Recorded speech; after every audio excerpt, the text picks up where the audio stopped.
خبرهای امروز خبرهای بیشتری هم دارم، اما الان دوستانم به من اشاره کردن که مهمانانمون در استودیو شماره 2 حاضر هستند.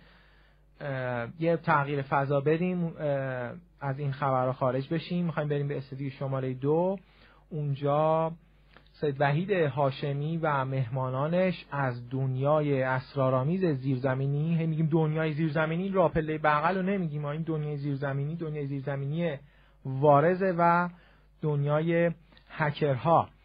میخوایم سری بزنیم به اون استودیو و این آدمای مرموز رو که همیشه با نقاب‌های سیاه دیده میشن و اسامی مستعار دارن در اینترنت به صورت واقعی در استودیو بشنویم و ببینیم. این قسمت دیگه ببینیم واقعا دیدنیه ها، این آدما رو باید ببینید تصویرشون رو هم، و این گفتگوی جنجالی رو همراه من بشنوید، البته بعد از شنیدن یک قطعه موسیقی با کلام. خب با تشکر از محمد کاویانی عزیز و با تشکر از شما شنوندگان و بینندگان عزیز و اینکه ایران صدا رو انتخاب کردید برای اینکه با ما باشید. سید وحید هاشمی هستم در استودیو شماره 2 ایران صدا. در کنار دو دوست خوب و مهربانم هستم، جناب آقای علی پورهادی که 2 هفته پیش در کنارشون بودیم و جناب آقای دکتر معین زمانی. جناب آقای دکتر معین زمانی، من یک نکته‌ای رو عرض کنم، ایشون یکی از فعالین وارز ایران هستن و فکر کنم از سال 81 ایشون در این زمینه فعالیت میکنن. این دکتری که میگم منظورم دکترای کامپیوتر یا الکترونیک یا برق نیستش، ایشون پزشکی میخونن و خیلی جالبه، اصلا یعنی درس ایشون سنخیتی با علاقه ایشون نداره، ولی خب به هر حال دنیای وارز هست و عجایب خاص خودش. من اجازه میخوام از دوستان که اول صحبتام رو به خود آقای زمانی شروع کنیم، چون ایشون ظاهرا مادرشون کمی کسالت دارن، همینجا برای ایشون آرزوی سلامتی داریم. جناب آقای زمانی سلام علیکم. سلام عرض میکنم خدمت شما و بینندگان و شنوندگان عزیزمون. سلامت باشید. در خدمتتون هستم.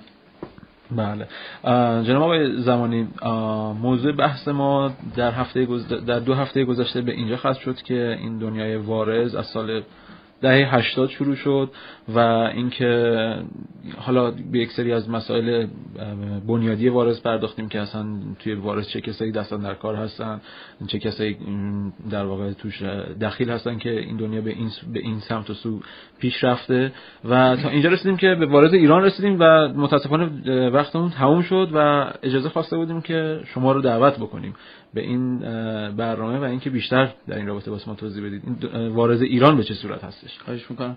ببینیم وارز توی دنیا شامل طبقات مختلف میشه که این دست به دست این نرم افزارا یا مثلا هر چی فیلم، موسیقی، هر چی که به صورت وارز ارائه میشه طبقاتی داره که مثلا 10 روز قبلش طبقه اول میرسه، ولی تا به دست مثلا کسایی که وارز کار میکنن مثل کسایی که توی ایران هستن میرسید قدیم شاید حتی 20 روز هم طول میکشید. مثلا یه چیزی که اصلا زیرو دی محسوب نمیشد الان خیلی زیرو دی ها باز زودتر میرسه تو دست وارزکارای ایرانی و سورس همه این وارزا سین هست، سین های وارز که مافیای وارز دنیا کنترلش میکنن، نه آدمای عادی و پول هنگفتی پشتشه، فوق العاده قوی ساپورت میشه. یه مافیای خیلی قویه که حتی اف بی آی و سی آی ای و همه این سازمان‌های جاسوسی دنیا رو هم درگیر خودش کرده. اونجوری نیست که چیز کنن، چون کپی رایت تو خارج فوق‌العاده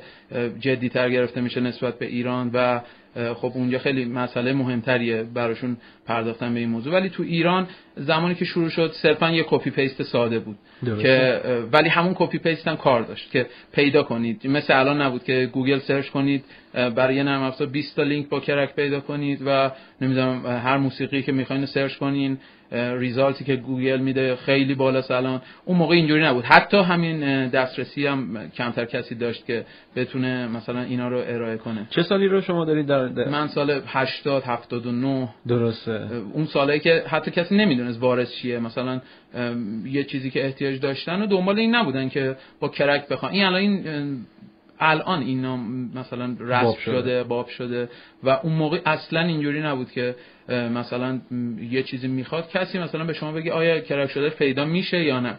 ولی اون موقع ماها به خاطر علاقه که داشتیم به این قضیه و بحث جدایی بود، من توی گروهای زیرزمینی بودم که دسترسی داشتم، مثلا بحث ایران نبود. درسته. طی اتفاق من اومدم توی ایران و کار وارد رو شروع کردم. منظورتون توی ایران اومدن خارج از کشور بودید شما؟ نه از نظر فعالیت وارزو میگم توی ایران، چون ما توی قضیه ریورس انجینیرینگ بودیم و مهندسی معکوس بخش نرم افزار بودیم و ارتباط تنگاتنگی داشتیم با این گروهای کرک و کسایی که توی سین دسترسی دارن و دسترسی که به سین داشتم باعث میشد که یه سری چی میگن قابلیتایی باشه دستم که دست هر کسی نبود. درسته. و خب خیلی اون موقع استقبال شد کارایی که کردیم ولی الان دیگه خیلی زیاد شده.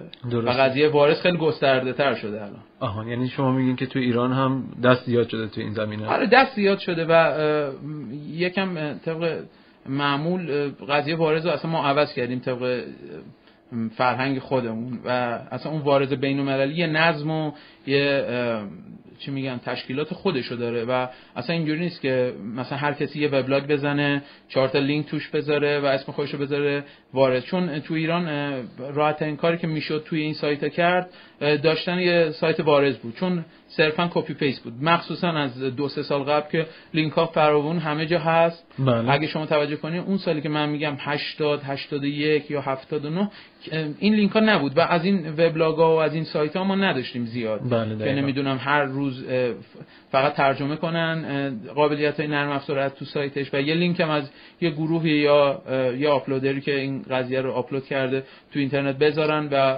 بگن که ما نمیدونم سایت وارزیم. وارز اینجوری نیست. وارز یه تشکیلات فوق العاده گسترده است. حالا من وقت بشه بهتون توضیحات بیشتری بله من قشنگ یادم هستش که اون سالها خودمون دنبال نرم افزار میگشتیم، سایتایی بود مثل اپس پلنت یا پروژکت دبلیو که اینا بیشتر فعالیت بله که این سایت ها هنوزم جزء اینا کسایی هم که گردانن ازشونن از دوستان من هستن. مثلا روس یا آمریکایی یا هر چیزی اینا تو سین دسترسی داشتن.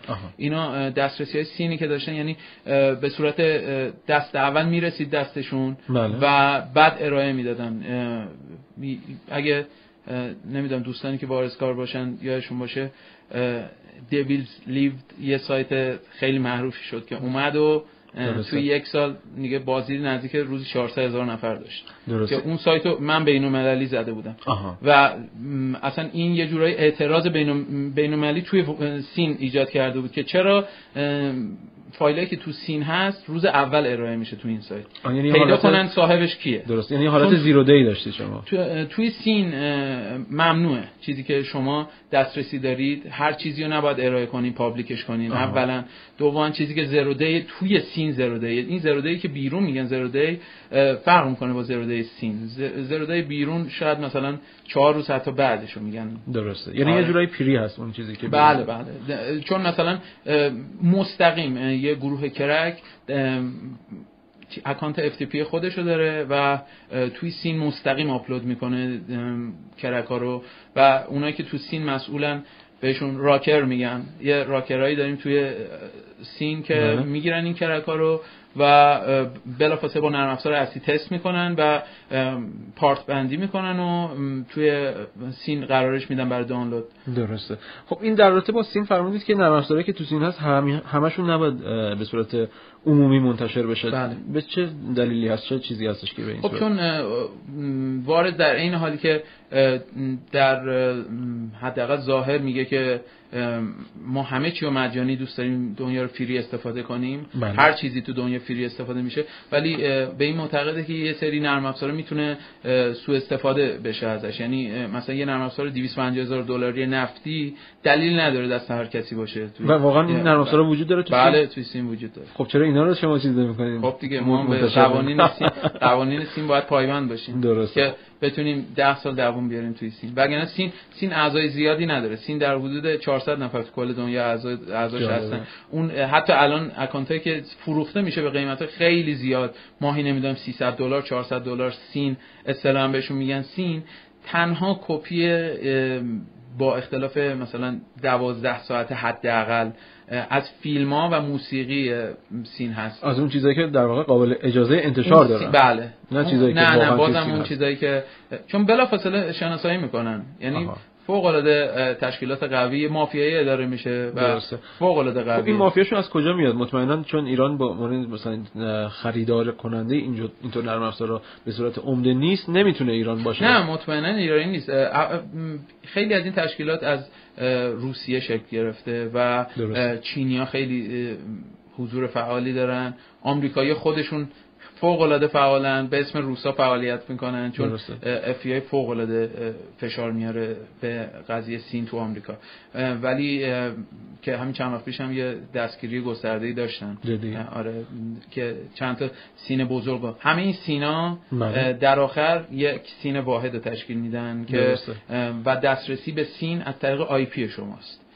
یا IP استاتیک باید شما بهشون بدین و یه FTP وصل میشید با IP استاتیک خودتون، به هیچ عنوان دسترسی بیشتری نمیدن. بعد همین دسترسی ها مرحله داره، یکی فقط میتونه آپلود کنه، یکی فقط میتونه دانلود کنه، هیچ تغییری نمیتونه بده. دیگه اکسس های بالاشون دیگه شما میتونید تغییر بدین، آپلود کنین، دانلود کنین، فایلیو جابجا کنین که دیگه جزء مدیرای سین محسوب میشین و من بعید میدونم تو ایران کسی دسترسی داشته باشه. کلا دسترسی به سین تا اونجایی که من شناختم بچه‌ها رو 2 نفر تو ایران دسترسی به سین اصلی دارن، بقیه همه به این سینای در واقع سینایی که هزینه ماهیانه میگیره، اصطلاحشون سینه، همون قضیه که بهتون گفتم FTP های با مشخصات سین همینجوری IP از شما میگیرن و اینا، ولی یه کپی با 24 ساعت 12 ساعت اختلاف از چیزایی که پابلیکه در سین اجازه انتشار داره. تو سین یه چیزای اجازه انتشار نداره. درسته. این فقط دلیلش این هستش که نمیخوان به صنعت ضرر بزنن. چی هست که این چیز همه رو پابلیک نمیکنن؟ منطق خودشون اینه که یه سری نرم افزارا احتیاجی نداره، برای عموم استفاده ای نداره. شما یه نرم افزار نفتی اصلا برای عموم استفاده ای نداره، ولی اونا نظرشون اینه که هر چیزی که جنبه عمومی داشته باشه باید همه استفاده کنن. فری. اگر دوست داشتن انتخاب کنن پول بدن براش. اگر ساپورت شرکت احتیاج داشته، خب فرهنگشون هم جا افتاده بین مردمشون، با اینکه خیلی راحت میتونن یه دونه نرم افزار با کرک پیدا کنن ولی اصلا چیز نمیکنن و میرن، یعنی امکان داره حتی بگیرن کرک رو تست بکنن فرداش برن نرم افزار بخرن. درسته. برای همینه که اصلا شما شرکت‌های خارجی برخلاف شرکت‌های داخلی ما وقت و هزینه‌شون رو نمیذارن برای یه دونه قفل خیلی سنگین‌تر یا یه دونه مثلا مأموری بگیرن که مثلا بیفته دنبال کرکرها و اینا. این وظیفه دولتشونه که یه مقداری از حریم کپی رایت دفاع کنه. اونم تمام این سختگیری‌ها که میگم اگر قرار بود اون سختگیری در خیلی گسترده تر باشه میتونستن خیلی بیشتر جلوی سینه بگیرن، ولی میگم منطق خود خارجی‌ها اینه که این قضیه انجام نشه، یعنی طوری کرکرها رو در عین حالی که بهشون گیر میدن در عین حال هواشون هم داشته باشن که چون اینا دارن پیشرفت این قضیه نرم افزاری رو کمک